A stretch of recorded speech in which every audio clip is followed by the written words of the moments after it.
소울풀극장의 재미있고 기이한 옛날 이야기는 앞으로도 훈훈하고 좋은 이야기만을 골라서 같이 보려 합니다.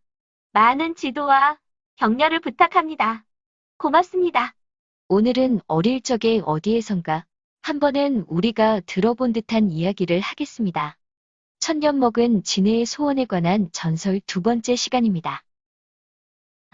여인의 집으로 가는 길 도중에 천년 묵은 아름드리 고목이 한 그루 있었습니다. 그 나무 아래를 지나는데 어디선가 그의 이름을 부르는 소리가 들렸습니다. 귀에 익은 목소리라 만석은 깜짝 놀랐습니다.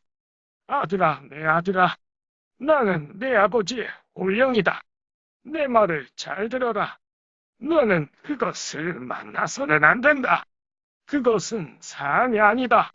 천년이나 된 요망한 지네가 여자의 몸으로 변신했을 뿐이다. 제발 부탁이니 발걸음을 돌려 집으로 와서 돌아가거라. 그 목소리는 확실히 죽은 부친의 목소리였습니다. 하지만 만석은 두고 온 처녀가 너무 보고 싶었기 때문에 아버지의 말이 옳다고 하더라도 믿고 싶지 않았습니다. 아버지, 나는 그 여인을 만나야 합니다. 저는 그 여인에게 돌아가겠다고 약속했습니다. 그 누구도 내가 약속 지키는 것을 막을 수 없습니다. 그런데다가 저는 죽었던 목숨이라 죽는 것이 두렵지 않습니다. 게다가 그 여인은 저의 목숨을 이미 한 번 살려준 여인입니다. 인제 와서 새삼스레 저를 해칠 리가 없습니다. 아니다. 아들아, 내 아들아. 제발 내 말 좀 들어봐라. 너는 지금 스스로 죽음의 구렁텅이로 들어가고 있다. 내가 오죽하면 염라대왕에게 간청하여 저승에서 이승으로 넘어왔겠느냐. 아버지, 그 여인은 우리 식구를 굶어 죽을 처지에서 먹여 살린 의로운 사람입니다. 그러자 낙심한 듯한 목소리가 다시 들려왔습니다. 너의 결심이 그렇게 굳으니 어쩔 수가 없구나. 좋다. 가거라. 그렇지만 아무리 생각해도 나의 귀여운 손자를 압이 없는 자식으로 만들 수는 없구나. 그래서 내가 마지막으로 부탁을 하나 하겠다. 들어줄 수 있겠느냐? 말씀하세요. 아들아, 내 금쪽 같은 아들아. 내가 살 수 있는 길이 딱 한 가지가 있다. 명심해서 들어라. 장에 들러서는 가장 독한 담배를 한 봉지 사도록 하여라. 가는 길에 계속 그 담배를 피워서 입안의 냄새가 심하게 배도록 하여야 한다. 그 요망한 것에 집에 도달할 즈음에는 다시 담배를 피우되 연기를 내뿜지 마라. 계속해서 입속에 머금고 있다가 그 요망한 것을 보자마자 얼굴에 내뱉어라. 내가 시키는 대로 하지 않거나 일을 하다가 실패할 때에는 너는 죽어서 지네의 밥이 될 것이다. 돌아가신 아버지의 마지막 소원을 들어주는 것도 아들이 해야 할 일이다 싶었습니다. 그래서 만석은 장에 가서 가장 독한 담배 한 봉지를 사서 주머니에 넣은 다음 다시 길을 떠났습니다. 만석은 여인의 집으로 가는 중에도 줄곧 담배를 피우면서 갔습니다. 여인의 집에 이르자 예전에 그녀가 시킨 대로 크게 소리쳐 부르며 문을 두드리려고 하다가 문득 행여나 하는 생각이 들어서 살며시 대문을 뛰어넘었습니다. 대청 가까이에 다가가서 살며시 안을 엿보았습니다. 방 안에서는 노랑 저고리에 다홍 치마를 입은 그녀가 얌전하게 앉아서는 바느질을 하고 있었습니다. 그러면, 그렇지, 아버지도 참 주책이시지. 괜한 소리를 해서는 사람을 시럽게 만드네. 반가운 마음에 인기척을 하려는 순간 바느질하다가 목이 말랐던지 처녀가 벌떡 일어나더니 구석에 놓여있던 자리끼를 들어서 마셨습니다. 그런데 놀랍게도 치마 밑으로 커다랗고 기다란 진해의 꼬리가 보였습니다. 아버지의 말이 틀림없다고 생각한 만석은 그 길로 담을 뛰어넘어 도망을 쳤습니다. 뛰다가 생각하니 여인이 자기를 죽일 것 같지는 않았습니다. 죽일 것 같으면 벌써 죽였지 지금까지 살려줄 이유가 없었습니다. 무엇보다 죽을 땐 죽더라도 여인의 얼굴을 한 번만 더 보고 싶었습니다. 여인의 그리운 가슴 사이에 얼굴을 푹 파묻고 싶기도 했습니다. 마음을 추스른 다음 만석은 뒤를 돌려 여인의 집으로 갔습니다. 가서는 대문 앞에서 문을 두드리며 예전에 한 약속대로 여인을 큰 목소리로 불렀습니다. 그런 다음 만약에 벌어질지도 모를 일을 대비하여 얼른 담뱃대를 꺼내 담배를 피운 다음 입안에 담배 연기를 잔뜩 머금었습니다. 꽃처럼 아름다운 여인이 문을 열고 나와서는 웃으며 만석을 반갑게 맞아주었습니다. 만석은 그녀가 너무 보고 싶었기에 두 팔을 들어 여인을 껴안고 애정이 가득 담긴 말을 퍼붓고 싶었습니다. 그렇지만 입안에 담배 연기를 잔뜩 머금고 있어서 그렇게 할 수가 없었습니다. 여인이 손을 잡으려다가 만석의 꼭 담은 입과 수상한 눈빛을 보았습니다. 그녀는 무언가 심상찮은 일이 있어났음을 느꼈는지 순간 겁에 질려 얼굴이 창백해졌습니다. 만석은 방에 들어가서 뚫어질 것처럼 그녀를 쳐다보았습니다. 여인은 그가 기억하는 모습 그대로였습니다.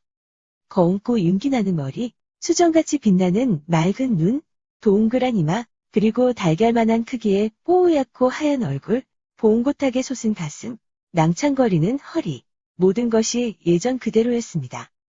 만석은 그녀를 사랑하는 마음과 아버지의 목소리가 들려준 엄한 경고 사이에서 갈등하였습니다. 그렇지만 상대는 지네라는 요물이었습니다. 마음을 굳힌 만석이 입안의 담배 연기를 그녀의 얼굴에 막 뱉으려는데 여인이 갑자기 흐느끼기 시작했습니다.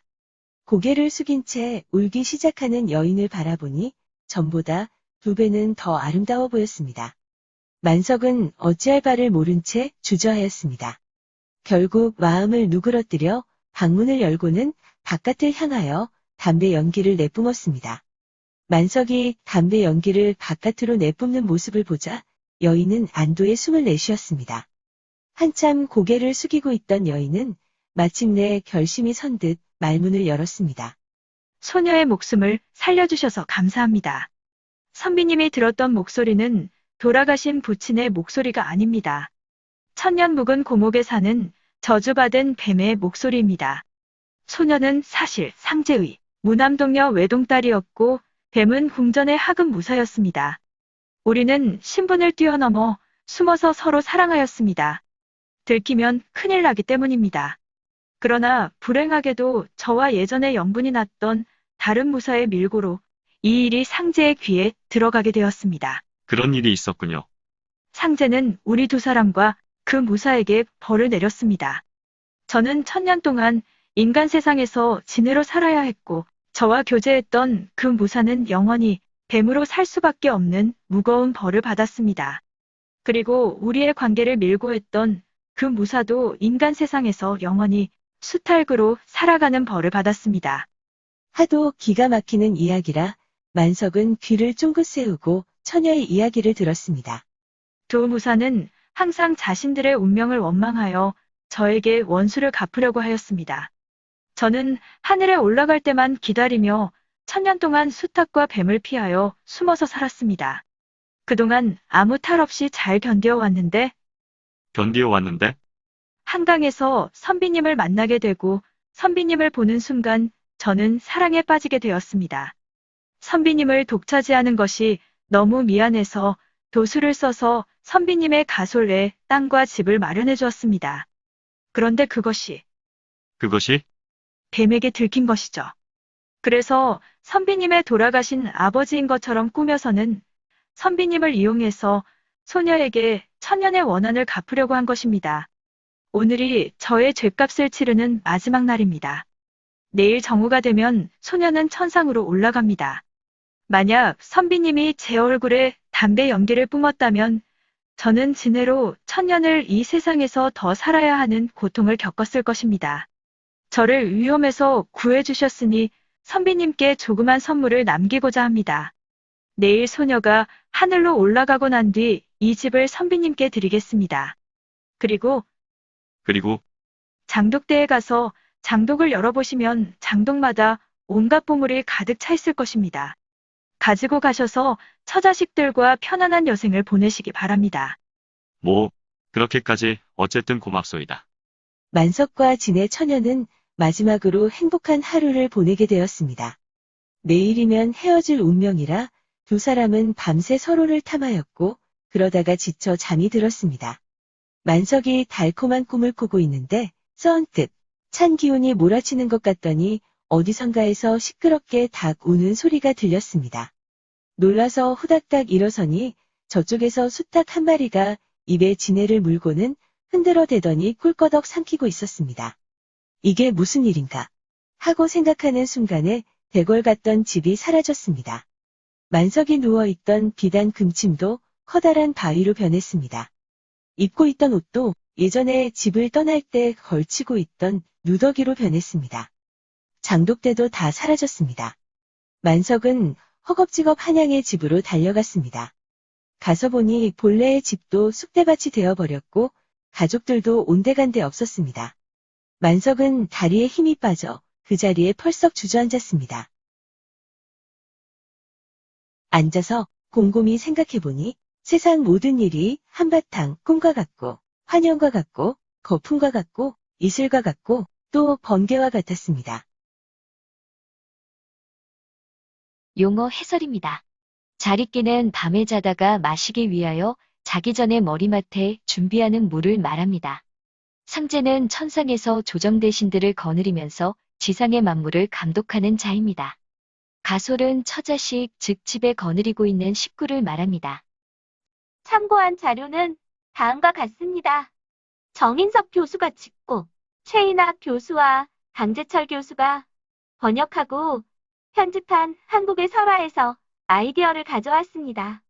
금강경의 구절, 김홍도의 그림, 농다리 등 몇 점, 최윤복의 그림, 연소답청 등 몇 점과 우정사업본부 2019년 발행 우표, 한복의 멋, 중국 포털 바이드의 동영전설, 국립민속박물관의 담뱃대, 윤국헌 사진 창고의 사진, 아베스 코리아 홈페이지의 한국의 조류, 그리고 카카오 TV에서 닭과 진해의 싸움을 참고했습니다.